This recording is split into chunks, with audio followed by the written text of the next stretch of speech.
আজ আমরা সাহিত্য সম্রাট বঙ্কিমচন্দ্র চট্টোপাধ্যায়ের কমলাকান্তের দপ্তর প্রবন্ধ গ্রন্থের অন্তর্গত এই বিড়াল প্রবন্ধটি আজকে খুবই সহজভাবে বুঝে নেব। তাই তোমরা যারা ক্লাস 11-এ পড়ো বা যারা স্কুল সার্ভিস কমিশনের জন্য প্রিপারেশন নিচ্ছ একাদশ দ্বাদশের, তো প্রত্যেকের ক্ষেত্রেই খুবই গুরুত্বপূর্ণ হতে চলেছে এই আলোচনাটি। কারণ এই আলোচনাতে আমি জানাবো কী ধরনের এমসিকিউ প্রশ্ন এখান থেকে আমাদের হতে পারে যারা স্কুল সার্ভিস কমিশনের জন্য প্রিপারেশন নিচ্ছ। সঙ্গে সঙ্গে খুব সহজভাবে আমরা বিষয়বস্তু বা প্রত্যেকটি লাইন আমি তোমাদের এখানে বুঝিয়ে দিচ্ছি। তো মন দিয়ে শোনো, ক্লাসটি শুরু করি। তো দেখো, কমলাকান্তের দপ্তর এই যে প্রবন্ধ গ্রন্থটি, এটি প্রকাশিত হয়েছিল 1875-এ। 1875-এ প্রকাশিত হয়েছিল। এটি হলো এই কমলাকান্তের মানে বিড়াল প্রবন্ধটি হলো কমলাকান্তের দপ্তর প্রবন্ধ গ্রন্থের 13 নম্বর প্রবন্ধ। এবার এটা সম্পর্কে মনে রাখতে হবে যে বিড়াল প্রবন্ধটি 1281 বঙ্গাব্দের চৈত্র সংখ্যায় বঙ্গদর্শন পত্রিকায় প্রকাশিত হয়েছিল পত্রিকায়। তো এই তথ্যটি আমাদের মনে রাখতে হবে। এবার আমরা চলে আসি যে বিড়াল প্রবন্ধের যে কি আছে বিষয়বস্তুতে। তো বিড়াল এই যে প্রবন্ধটি, এই প্রবন্ধের মূল যে বিষয়বস্তু সেখানে আছে এক বিড়াল আছে। তো এই বিড়াল আপাতত বিশেষভাবে সমাজের দরিদ্র এবং বঞ্চিতদের কথা বলেছেন। তো সমাজের যে দরিদ্র এবং বঞ্চিত যে সমস্ত মানুষেরা, তারা ধনীর দ্বারা বিশেষভাবে বৈষম্যের শিকার হয়েছে। তাই কমলাকান্ত চরিত্রের সঙ্গে, অর্থাৎ কমলাকান্ত হলো সেই ধনী প্রতিনিধিদের একজন, ধনী মানুষদের একজন। তো বিড়াল সেই হতদরিদ্র মানুষের পক্ষ হয়ে ধনী সম্প্রদায়ের কাছে বিশেষভাবে কোশ্চেন করেছেন যে আমাদের যে ক্ষুধার অন্ন সেটা তোমরা আমাদেরকে দিতে পারো, কিন্তু তোমরা সেটা কেন সঞ্চয় করে রাখছো? তোমাদের যেটুকু প্রয়োজন সেটুকুই তোমরা রাখো, অতিরিক্ত যেটা সেটা কিন্তু রাখা উচিত নয়, আমাদের দিয়ে দেওয়া উচিত। তো বিড়াল এখানে কমলাকান্তকে বলেছে যে প্রসন্ন গোয়ালিনী যে দুধ দুইয়েছেন মঙ্গলা গাভীর, সেই দুধ আমি তো খেয়ে নিয়েছি। তাতে বিড়াল বলছে যে কমলাকান্ত, আমি তোমার উপকার করেছি। উপকার যেহেতু করেছি, তাহলে বিড়াল বলতে চাইছেন যে আমাকে শাস্তি দেওয়া চলবে না। আসলে এখানে এরকম দরিদ্র শ্রেণীর মানুষদের কথা বলা হয়েছে যে দরিদ্র শ্রেণীর মানুষেরা দুবেলা দুমুঠো খেতে পায় না।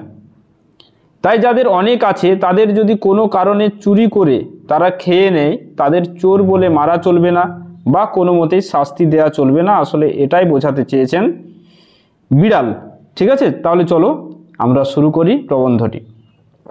আমি শয়নগৃহে চারপাইয়ের উপর বসিয়া হুঁকা হাতে ঝিমাইতেছিলাম। একটু মিটমিট করিয়া ক্ষুদ্র আলো জ্বলিতেছে, দেয়ালের উপর চঞ্চল ছায়া প্রেতবৎ নাচিতেছে। আহার প্রস্তুত হয় নাই, এজন্য হুঁকা হাতে নিমিলিত লোচনে আমি ভাবিতেছিলাম যে আমি যদি নেপোলিয়ন হইতাম তবে ওয়াটারলু জিতিতে পারিতাম কি না।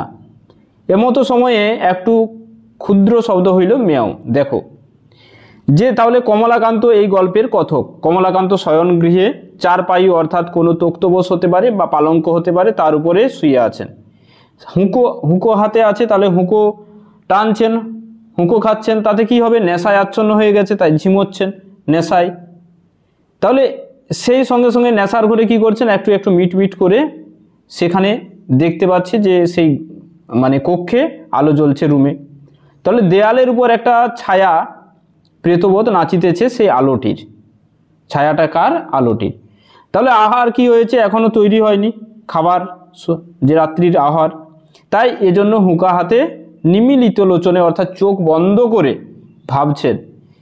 কমলাকান্ত ভাবছেন যদি আমি নেপোলিয়ান হতাম। নেপোলিয়ান হলেন ফরাসি সম্রাট, তাহলে ওয়াটারলু জিতিতে পারিতাম কিনা, যে ওয়াটারলু জিততে পারতাম কিনা যদি আমি নেপোলিয়ান হতাম। এমতো সময়ে ওয়াটারলু এক যুদ্ধ, ঠিক আছে। তো এমতো সময়ে একটি ক্ষুদ্র শব্দ মেয়াও শোনা গেল, যে বিড়ালের একটা আওয়াজ মেয়াও শোনা গেল। কিন্তু কমলাকান্ত চাহিয়া দেখিলাম হঠাৎ কিছু বুঝিতে পারিলাম না। প্রথমে মনে হইল ওয়েলিংটন হঠাৎ বিড়ালত্ব প্রাপ্ত হইয়া আমার নিকট আফিম ভিক্ষা করিতে আসিয়াছে।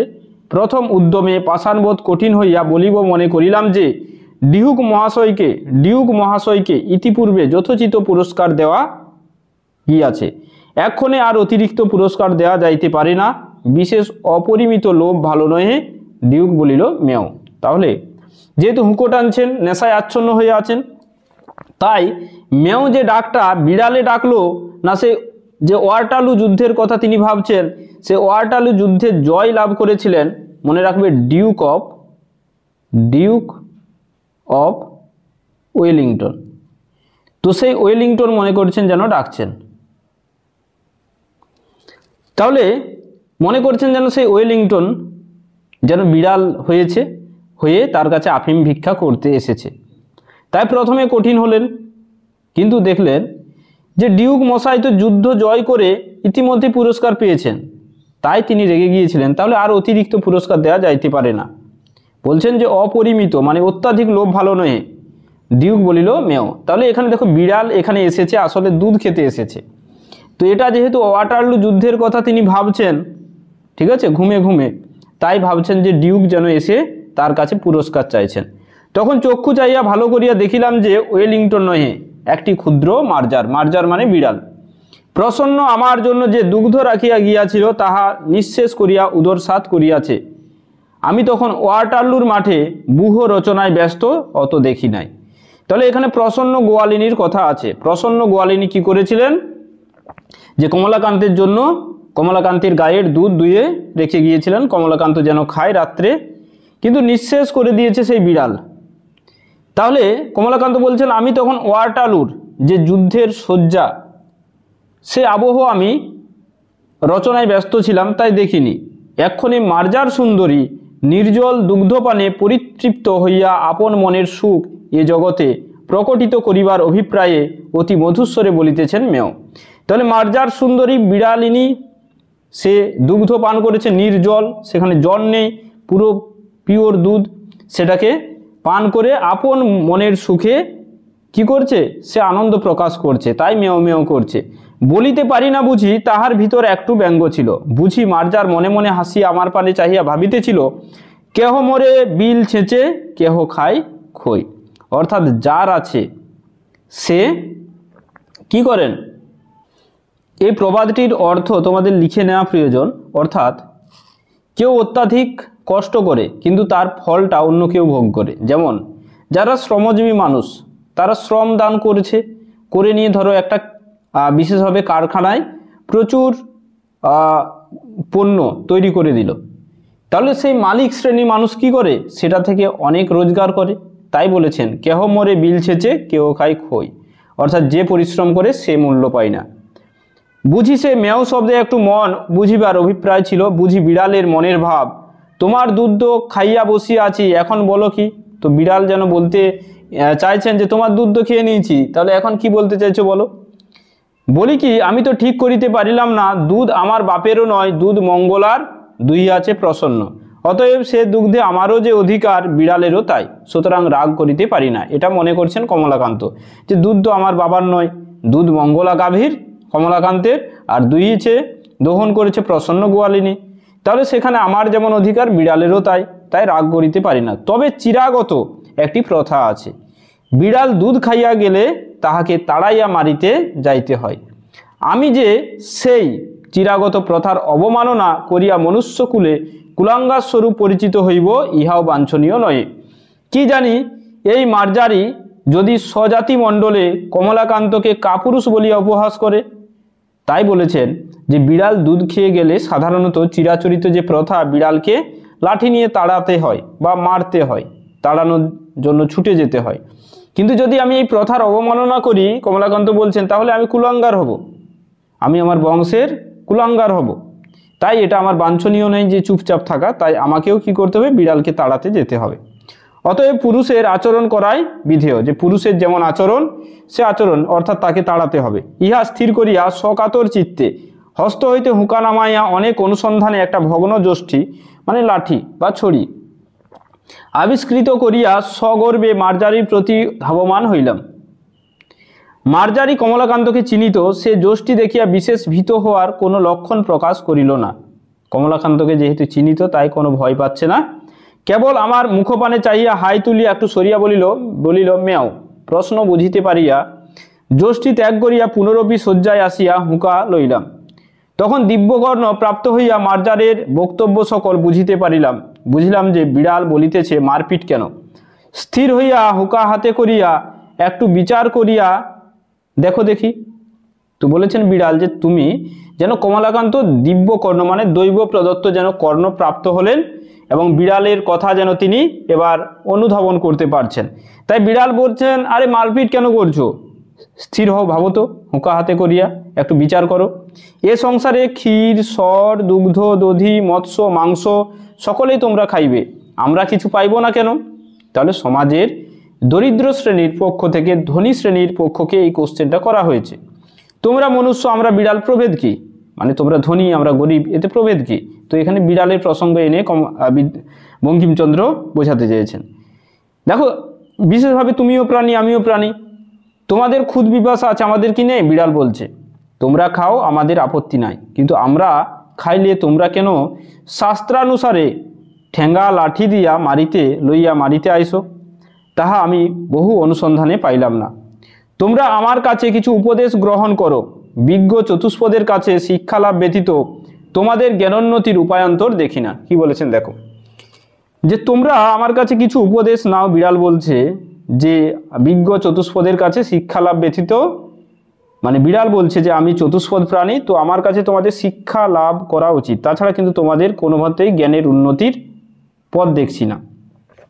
তোমাদের বিদ্যালয় সকল দেখি আমার বোধ হয় তোমরা এতদিনে এ কথাটি বুঝিতে পারিয়াছ, যে তোমাদের বিদ্যালয় সকল দেখে আমার বোধ হয়েছে যে তোমরা এতদিনে হয়তো এটা বুঝতে পেরেছো যে আসলে চতুষ্পদের কাছ থেকে কিছু শিক্ষা নিতে হবে।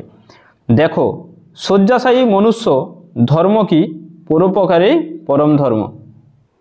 এখানে খুব ভালো একটি কথা আছে যে দেখো শয্যাশায়ী মানুষ মানে কমলাকান্ত তো শুয়েছিল, ধর্ম কি? পরোপকারেই পরম ধর্ম। দেখো কোন ধর্মটা শ্রেষ্ঠ ধর্ম বলো তো? যেটা পরোপকার। এই দুগ্ধটুকু পান করিয়া আমার পরম উপকার হইয়াছে। ঠিক আছে, কি বলেছে যে এখানে এই দুধটি খেয়ে উপকার হয়েছে, তোমার আহরিত দুগ্ধে এই পরোপকার সিদ্ধ হইল, যে তুমি দুধ খেয়েছো, এখানে উপকৃত হলাম আমি, অতএব তুমি সেই পরম ধর্মের ফলভাগী। আমি চুরি করি আর যাই করি, আমি তোমার ধর্ম সঞ্চয়ের মূলীভূত কারণ। এটা আসলে বলছে বিড়ালে, কমলাকান্তকে বলছে যে পরোপকার পরম ধর্ম, এই দুগ্ধটুকু পান করিয়া আমার পরম উপকার হইয়াছে। বিড়াল বলছে আমি হ্যাঁ ক্ষুধার্ত ছিলাম, খুব উপকার হয়েছে, কিন্তু তোমার যেটা আহরিত দুগ্ধ ছিল সেই পরোপকার সিদ্ধ হইল, তুমিও সেটা খেতে, আমিও খেলাম, তো এখানে তোমার ধর্ম সঞ্চয় করলাম, তোমার উপকার করলাম, তোমার যে পরোপকারে পরম ধর্ম সেটা তোমার হয়ে গেল অজান্তে। অতএব আমাকে প্রহার না করিয়া আমার প্রশংসা করো, আমি তোমার ধর্মের সহায়। এটা বলছে বিড়াল। দেখো আমি চোর বটে, কিন্তু আমি কি সাধ করিয়া চোর হইয়াছি? বিড়াল বলছে আবারও। কমলাকান্ত দিব্য কর্ণ প্রাপ্ত হইয়া এগুলো সমস্ত কিছু শুনছে, কিন্তু খাইতে পাইলে কে চোর হয়? দেখো যাহারা বড় বড় সাধু চোরের নামে শিহরিয়া ওঠেন, তাহারা অনেক চোর অপেক্ষাও অধার্মিক।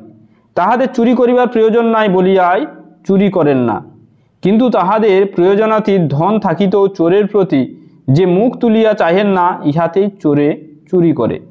অধর্ম চোরের নহে, চোরে যে চুরি করে সে অধর্ম কৃপণ ধনীর। কি বলেছেন দেখো, বিড়াল এখানে বলছেন, কমলাকান্ত দিব্যকর্ণ দ্বারা সেগুলো শুনতে পাচ্ছেন, যে চুরি করিবার প্রয়োজন নাই বলিয়াই চুরি করেন না। যদি তোমার প্রয়োজনের বেশি ধন থাকে তাহলে চুরি করতেই পারে, তাহলে অধর্ম চোরের ধর্ম নয়, যে তুমি যে কৃপণ হয়েছো ধনী হিসেবে সেটাই চোরের ধর্ম। চোর দোষী বটে, কিন্তু কৃপণ ধনী তদপেক্ষা শতগুণে দোষী। চোরের দণ্ড হয়, চুরির মূল যে কৃপণ তাহার দণ্ড হয় না কেন? দেখো আমি প্রাচীরে প্রাচীরে ম্যাও ম্যাও করিয়া বেড়াই, কেহ আমাকে মাছের কাঁটাখানাও ফেলিয়া দেয় না। মাছের কাঁটা পাতের ভাত নর্দমায় ফেলিয়া দেয়, জলে ফেলিয়া দেয়, তথাপি আমাকে ডাকিয়া দেয় না। তোমাদের পেট ভরা, আমার পেটের ক্ষুধা কি প্রকারে জানিবে? হায়, দরিদ্রের জন্য ব্যথিত হইলে তোমাদের কি কিছু অগৌরব আছে? আমার মতো দরিদ্রের ব্যথায় ব্যথিত হওয়া লজ্জার কথা সন্দেহ নেই। সে কখন অন্ধকে মুষ্টি ভিক্ষা দেয় না, সেও একটি বড় রাজা ফাঁপড়ে পড়িলে রাত্রে ঘুমায় না। সকলেই পরের ব্যথায় ব্যথিত হইতে রাজি, তবে ছোট লোকের দুঃখে কাতর ছি কে হইবে। কি বলেছেন দেখো, যে দেখো আমিও প্রাচীরে, লোকের বাড়ির প্রাচীরে প্রাচীরে মেও মেও করে ঘুরে বেড়াই, কেউ কিন্তু আমাকে কাঁটাটাও আমার উদ্দেশ্যে দেয় না। কিন্তু তারা মাছের কাঁটা, পাতের ভাত সমস্ত কিছু নর্দমায় ফেলে দেয়, যা কিছু তার অবশিষ্ট কিন্তু জলে ফেলে দেয়, কিন্তু আমাকে ডেকে দেয় না। তাহলে আমাদের পেট ভরা, তোমাদের পেট ভরা আছে, কিন্তু তাহলে তোমাদের পেট ভরা আছে, তাহলে আমার ক্ষুধা তুমি তো জানবে না, তোমরা জানবে না। তাই বলেছেন, হায় দরিদ্রের জন্য ব্যথিত হইলে তোমাদের কি কিছু গৌরব আছে? দুঃখ প্রকাশ করে বলছেন যে অগৌরব আছে কি? দরিদ্রের জন্য মাঝে মাঝে ব্যথিত হও। আমার মতো দরিদ্রের ব্যথায় ব্যথিত হওয়া লজ্জার কথা সন্দেহ নেই। যে কখন অন্ধকে মুষ্টি ভিক্ষা দেয় না, যে কখন অন্ধ ব্যক্তিকে মুষ্টি ভিক্ষা কেউ দেয় না, দেয় তো, সেও একটা বড় রাজ ফাঁপড়ে পড়িলে রাত্রে ঘুমায় না। সকলেই পরের ব্যথায় ব্যথিত হইতে রাজি, সকল মানুষে কি পরের ব্যথায় ব্যথিত হইতে রাজি, ছোট লোকের দুঃখে কাতর ছি কে হইবে। যে আসলে এখানে এই যে অংশটি, যে অন্ধকে মুষ্টি ভিক্ষা দেয় না কিন্তু যারা ধনী, কিন্তু যদি সেই ধনী যদি আবার কোনো ধনীর দ্বারা শোষিত হয়ে যায়, তাহলে কিন্তু রাত্রে ঘুমায় না। তাই বলেছেন যে সকলেই পরের ব্যথায় ব্যথিত হইতে রাজি, তবে ছোট লোকের দুঃখে কাতর ছি কে হইবে। ছোট লোকের দুঃখে কেউ কাতর হয় না। দেখো দেখি অমুক শিরোমণি কিংবা অমুক ন্যায়ালঙ্কার আসিয়া তোমার দুগ্ধটুকু খাইয়া যাইতেন, তবে তুমি কি তাহাকে ঠেঙ্গা লইয়া মারিতে যাইতে আসিতে, বরং জোড়হাত করিয়া বলিতে আর একটু কি আনিয়া দিব? তবে আমার বেলা লাঠি কেন? তুমি বলিবে তাহারা অতি পণ্ডিত বড় মান্য লোক। দেখো কি বলেছেন, যে যদি কোনো সমাজের উচ্চ পদস্থ বা ধনী কোনো মানুষ, শিরোমণি, ন্যায়ালঙ্কার, এই সমস্ত ন্যায়ালঙ্কার, এই সমস্ত বিশেষভাবে বলা হয়েছে, বিশেষভাবে যারা শ্রেষ্ঠ সমাজের ক্ষেত্রে, ঠিক আছে, তারা যদি এগিয়ে এসে তোমার এই দুধটা খেয়ে নিত, তুমি কিন্তু তাদেরকে মারামারি করতে না, বরঞ্চ আবারও বলতে আরও কি এনে দেবো কিছু। কিন্তু তাই বিড়াল বলছে আমাকে কেন লাঠি দিয়ে তুমি মারবে? কারণ তারা পণ্ডিত, তারা বড় মান্য লোক। তুমি বলবে পণ্ডিত বা মান্য বলিয়া কি আমার অপেক্ষা তাহাদের ক্ষুধা বেশি? তা তো নয়। তেলা মাথায় তেল দেয়া মনুষ্য জাতির রোগ, তেলা মাথায় তেল দেওয়া মনুষ্য জাতির রোগ। এখানে আরেকটি প্রবাদ আছে, এটা আসলে বোঝানো হয়েছে যারা ধনী মানুষ তাদেরকে আবারও পাইয়ে দেওয়ার ব্যবস্থা করা হয়, ঠিক আছে, আর যারা গরিব মানুষ তাদের পাইয়ে দেওয়ার ব্যবস্থা করা হয় না। দরিদ্রের ক্ষুধা কেহ বুঝে না, যে খাইতে বলিলে বিরক্ত হয় তাহার জন্য ভোজের আয়োজন করো, আর যে ক্ষুধার জ্বালায় বিনা আহ্বানেই তোমার অন্ন খাইয়া গেল, চোর বলিয়া তাহার দণ্ড করো ছি ছি। ঠিক আছে, যাদের অনেক আছে তাদেরকে খেতে বলো, তারা বিরক্ত হবে, খেতে চাইবে না, তাদের ভোজনের আয়োজন তোমরা করো। কিন্তু যারা আসলে ক্ষুধার্ত তাদের আয়োজন তোমরা করো না, তারা যদি খাইতে আসে তাহলে তোমরা চোর চোর বলে তাড়া দাও, ছি ছি ছি। এটা বিড়াল বলছে। দেখো আমাদিকের দশা দেখো, দেখো প্রাচীরে প্রাচীরে, প্রাঙ্গণে প্রাঙ্গণে, প্রাসাদে প্রাসাদে মেও মেও করিয়া আমার চারিদিক দৃষ্টি করিতেছি। যে প্রাচীরে প্রাচীরে, ঠিক আছে, প্রাসাদে প্রাসাদে ঘুরছি, কোথায় খাবার আছে এটার জন্য চারিদিকে ছোটাছুটি করছি, কেহ আমাদিগের মাছের কাটাখানা ফেলিয়া দেয় না। যদি কেহ তোমাদের সোহাগের বিড়াল হইতে পারিল, যদি তোমাদের কেউ সোহাগের মানে একেবারে কি বলবো স্নেহের যদি বিড়াল হতো, যদি গৃহমার্জার হইয়া বৃদ্ধের নিকট যুবতী ভার্যার সহোদর, বা মূর্খ ধনীর কাছে শতরঞ্জ খেলোয়াড়ের স্থানীয় হইয়া থাকিতে পারিল, তবেই তাহার পুষ্টি। যদি তোমার বাড়ির পোষ্য বিড়াল হতো, যেমন এক বৃদ্ধের কাছে তার যুবতী স্ত্রীর ভাই যেমন সহানুভূতি পায়, সেরকম তোমাদের ধনীদের কাছে ঘরের পালিত বিড়াল সেরকম আদর যত্ন পায়। সেরকম মূর্খ ধনীর কাছে যদি একজন দাবা খেলা, যারা দাবা খেলে তারাও যদি আসে, তারাও কিন্তু সেখানে কি বিশেষভাবে সম্মান পায়। তাহার লেজ ফুলে গায়ে লোম হয় এবং তাহাদের রূপের ছটা দেখিয়া অনেক মার্জার কবি হইয়া পড়ে। ঠিক আছে, কি বলেছে? লেজ ফুলে গায়ে লোম হয়, রূপের ছটা দেখায়, অনেক মার্জার কবি হইয়া পড়ে, এইভাবে মানে অনেক আদর যত্ন পায়। আর আমাদিকে দশা দেখো, আহার অভাবে উদর কৃষ, ঠিক আছে, মানে একেবারে রোগা হয়ে গেছে, অস্থি পরিদৃশ্যমান হাড়গোড় দেখা যাচ্ছে, লাঙ্গুল বিনতই হয়ে আছে লেজ, দাঁত বাহির হইয়াছে, জিহ্বা ঝুলিয়া পড়িয়াছে, অবিরত আহার অভাবে ডাকিতেছে মেও মেও, খাইতে পাই না, আমাদের কালো চামড়া দেখিয়া ঘৃণা করিও না। যে আমরা কালো চামড়া, তাই বলে ঘৃণা করো না, আমরা খেতে পাই না। এ পৃথিবীর মৎস্য মাংসে আমাদের কিছু অধিকার আছে, খাইতে দাও, নহিলে চুরি করিব। আমাদের কৃষ্ণ চর্ম, শুষ্ক মুখ, ক্ষীণ সকরুণ মেও মেও শুনিয়া তোমাদিগের কি দুঃখ হয় না? দেখো যে আমরা, দেখো আমাদের চামড়া শুকিয়ে গেছে, হাড় বেরিয়ে গেছে, আমরা যে খিদেই মেও মেও করছি সেটাও সঠিকভাবে করতে পারছি না, দেখো কত ক্ষীণভাবে শোনাচ্ছে, তাহলে তোমাদের কি দুঃখ হয় না এ সমস্ত দেখে? চোরের দণ্ড আছে, নির্দয়তার কি দণ্ড নেই? চোরকে দেখো শাস্তি দেওয়া হয়, কিন্তু যে ব্যক্তি নির্দয় হয়ে থাকে তাকে কেন শাস্তি দেওয়া হয় না? দরিদ্রের আহার সংগ্রহের দণ্ড আছে, ধনীর কার্পণ্যের দণ্ড নাই কেন? যে দরিদ্রের আহার যিনি সংগ্রহ করেন তার শাস্তি আছে, বিশেষভাবে দরিদ্রের আহার সংগ্রহের দণ্ড আছে, কিন্তু যখনই দরিদ্র কোথাও চুরি করছে দণ্ড আছে, কিন্তু ধনী কার্পণ্য করে কৃপণতা দেখায় তার দণ্ড নেই। তুমি কমলাকান্ত দূরদর্শী, কেননা আফিংখোর, তুমিও কি দেখিতে পাও না যে ধনীর দোষেই দরিদ্র চোর হয়? কি বলেছেন দেখো, যে তুমি কমলাকান্ত, তুমি তো দূরদর্শী, তুমি তো বিজ্ঞ মানুষ, আবার কেননা তুমি আফিংখোর, তুমিও কি দেখিতে পাও না যে ধনীর দোষেই দরিদ্র চোর হয়? 500 দরিদ্রকে বঞ্চিত করিয়া একজনে 500 লোকের আহার্য সংগ্রহ করিবে কেন? যে 500 দরিদ্রর যে খাবারটা হয়ে যেত, সেই 500 দরিদ্রকে বঞ্চিত করে তুমি একাই 500 লোকের আহার্য সংগ্রহ করিবে কেন?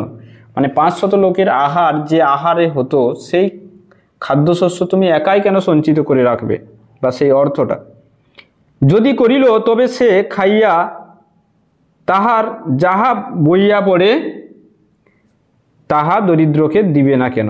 যদি করিল, যদি তুমি করেইছো না হয়, তাহলে যেটা তোমার অতিরিক্ত সেটা দিয়ে দাও না কেন দরিদ্রকে? যদি না দেয় তবে দরিদ্র অবশ্য তাহার নিকট হইতে চুরি করিবে, কেননা অনাহারে মরিয়া যাইবার জন্য এই পৃথিবীতে কেহ আসছে না। ঠিক আছে, যে যদি না দেয় দরিদ্র অবশ্য নিকট হইতে তো চুরি করবেই। দরিদ্র কেন চুরি করে? কারণ কেউ অনাহারে না খেয়ে পেতে মরে যেতে চায় না, সকলেই চুরি করতেও রাজি আছে খাওয়ার জন্য। আর আমি সহ্য করিতে না পারিয়া বলিলাম, থামো থামো মার্জার পণ্ডিত, তোমার কথাগুলি বড় সোশিয়ালিস্টিক। মানে কি বলা হয়েছে? মার্জারকে বলেছেন, দেখো অনেক তোমার সহ্য করলাম, কমলাকান্ত বলছে এবার তুমি থামো মার্জার পণ্ডিত, তোমার কথাগুলো সোশিয়ালিস্টিক, মানে সমাজতন্ত্রের কথা, মানে যার যেটা মূল্য পাওয়া প্রয়োজন সে যেন সেটাই পায়। যেমন ধরো যে একজন কৃষক চাষ করছে, তো কৃষক যখন ধানটি বিক্রি করছে 20 থেকে 24 টাকা কুইন্টল, বা কোনো ধানের আরও বেশি দাম আছে 50-60 টাকা, তো সেই কুইন্টলে বিক্রি করছে। যখন সেই চালটা বিক্রি হচ্ছে দেখবে তার 3 গুণ 4 গুণ 60 টাকা 100 টাকা এই দামে বিক্রি হচ্ছে। তার মানে এখানে কৃষক তো দাম নির্ধারণ কিছুই করতে পারছে না, কে করছে? সমাজের যারা ব্যবসায়ী শ্রেণী মানুষ তারা করছে। তাই এখানে বলা হয়েছে, বিড়াল বলেছেন যেন সকলেই সমান পায়। ঠিক আছে, সকলেই যেন সমবায়ভাবে পায়। তো এটাই বলেছেন কমলাকান্ত, সমাজ বিশৃঙ্খলার মূল। তুমি যে সোশিয়ালিস্টিক কথা বলছো এগুলোই সমাজ শৃঙ্খলার মূল কারণ। যদি যাহার যত ক্ষমতা সে তত ধন সঞ্চয় করিতে না পায়, অথবা সঞ্চয় করিয়া চোরের জালে নির্বিঘ্নে ভোগ করিতে না পায়, তবে কেহ আর ধন সঞ্চয়ে যত্ন করিবে না। কি বলেছেন দেখো, যে যার যত ক্ষমতা সে যদি তত ধন সঞ্চয় করতে না পায়, সঞ্চয় করিয়া চোরের জ্বালায় নির্বিঘ্নে ভোগ করিতেও যদি না পায়, তাহলে ধন সঞ্চয়ের যত্ন করিবে কেন? তাই না? ধরো তোমার অনেক সম্পত্তি আছে, তো তুমি যদি সেটা ভোগ করতে না পারো, তাহলে সেই সম্পত্তি রেখেই কি হবে? তাহলে কেউ সম্পত্তি রাখবে না। তাহাতে সমাজের ধন বৃদ্ধি হইবে কি করে? তাহলে এক শ্রেণীর আম্বানি, টাটা এরা এত ধনী কিভাবে হবে? তাই না? যদি না এদের টাকা যদি সকলকেই দান করে দেয়, তাহলে এরা ধনী হবে কি? হবে না। দেখো এখানে মার্জার বলিল, না হইল তো আমার কি। সমাজের ধন বৃদ্ধির অর্থ ধনীর ধন বৃদ্ধি। ধনীর ধন বৃদ্ধি না হইলে দরিদ্রের কি ক্ষতি। যে সমাজের ধন বৃদ্ধির অর্থ তো ধনীর এই ধন বৃদ্ধি হবে, আর ধনীর যদি ধন বৃদ্ধি না হয় তাহলে দরিদ্রের কি ক্ষতি, এটা বলতে চাইছে মার্জার। যে হ্যাঁ, ধনীর যদি না ধন বৃদ্ধি হয় দরিদ্র কি করবে। আমি বুঝাইয়া বলিলাম যে সামাজিক ধন বৃদ্ধি ব্যতীত সমাজের উন্নতি নাই। বিড়াল রাগ করিয়া বলিল যে আমি যদি খাইতে না পাইলাম তবে সমাজের উন্নতি লইয়া কি করিব, তাই না। যে বিশেষভাবে আমি বুঝাইয়া বলিলাম যে কমলাকান্ত বলছে যে সমাজের ধন বৃদ্ধিটা চাই তবে সমাজের উন্নতি হবে, কিন্তু বিড়াল বলছে যদি আমি না খেয়ে মরে যাই তাহলে সমাজের উন্নতি নিয়ে আমার কি হবে। সমাজের উন্নতি কি মানে কি, সমাজের উন্নতি মানে ধনী দরিদ্র যারা সকলেরই যেন অসুবিধা না হয়, সকলেই যেন চিকিৎসা পায়, সকলেই যেন আহার পায়, সকলেই যেন শান্তির সঙ্গে নিশ্চিন্তভাবে জীবনযাপন করতে পারে। বিড়ালকে বুঝানো দায় হইল যে বিচারক যে নৈয়ায়িক কস্মিনকালে কেহ তাহাকে বুঝাইতে পারে না। যে বিচারক যে ন্যায় দর্শনে পারদর্শী তাকে তো বোঝানো যাবে না, তাই বিড়ালকে বোঝানো সম্ভব হলো না কমলাকান্তের। এ মার্জার সুবিচারক ও সুতার্কিকও বটে, সুতরাং না বুঝাবার পক্ষে ইহার অধিকার আছে। না বুঝার পক্ষে, যে যেহেতু সুতার্কিক বিচার করতে ভালো মন্দ জানে তাই এ বুঝবে না। অতএব ইহার উপর রাগ না করিয়া বলিলাম সমাজের উন্নতিতে দরিদ্রের প্রয়োজন না থাকিলে না থাকিতে পারে, কিন্তু ধনীদিগের বিশেষ প্রয়োজন, অতএব চোরের দণ্ডবিধান কর্তব্য। কি বলছেন কমলাকান্ত, যে সমাজের যদি উন্নতির ক্ষেত্রে আমরা যদি দেখি যে দরিদ্রের প্রয়োজন না থাকলেও সমাজে কিন্তু ধনীর প্রয়োজন বিশেষ, তাই চোরের কিন্তু দণ্ড প্রয়োজন। মার্জারি মহাশয়া বলিলেন চোরকে ফাঁসি দাও, তাহাতেও আমার আপত্তি নেই, কিন্তু তাহার সঙ্গে আর একটা নিয়ম করো, যে বিচারক চোরকে সাজা দিবেন তিনি আগে 3 দিন বা 3 দিবস উপবাস করিবেন। তাহাতে যদি তাহার চুরি করিয়া খাইতে ইচ্ছা না করে তবে তিনি স্বচ্ছন্দে চোরকে ফাঁসি দিবেন। তুমি আমাকে মারিতে লাঠি তুলিয়াছিলে, তুমি অদ্য হইতে 3 দিবস উপবাস করিয়া দেখো।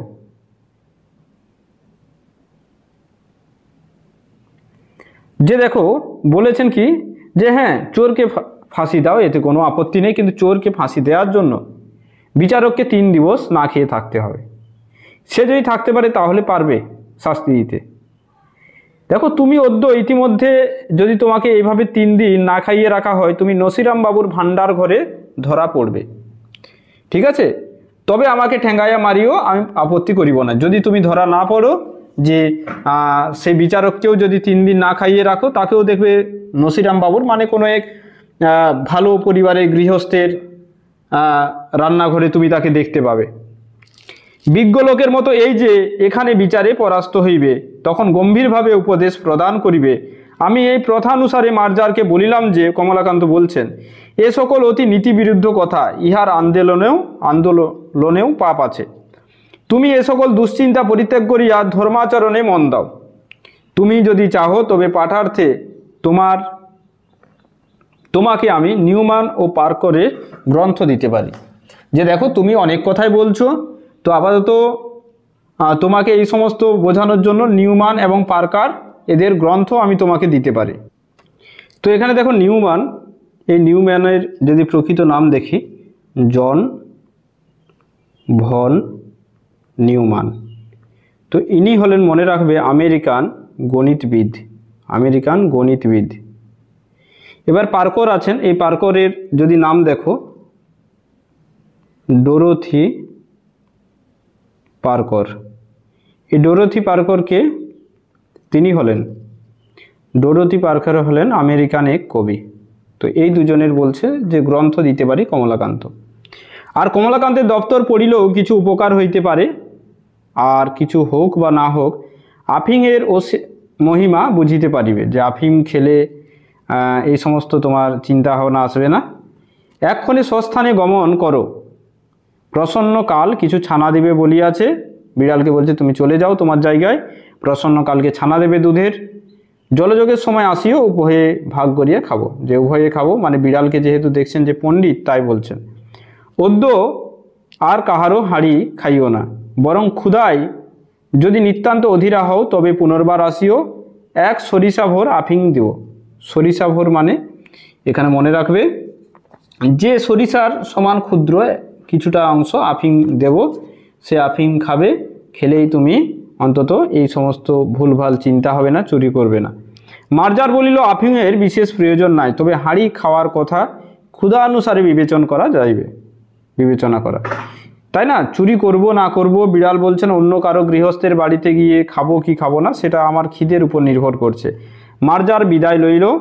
একটি পতিত আত্মাকে অন্ধকার হইতে আলোকে আনিয়াছি ভাবিয়া কমলাকান্তের বড় আনন্দ হলো।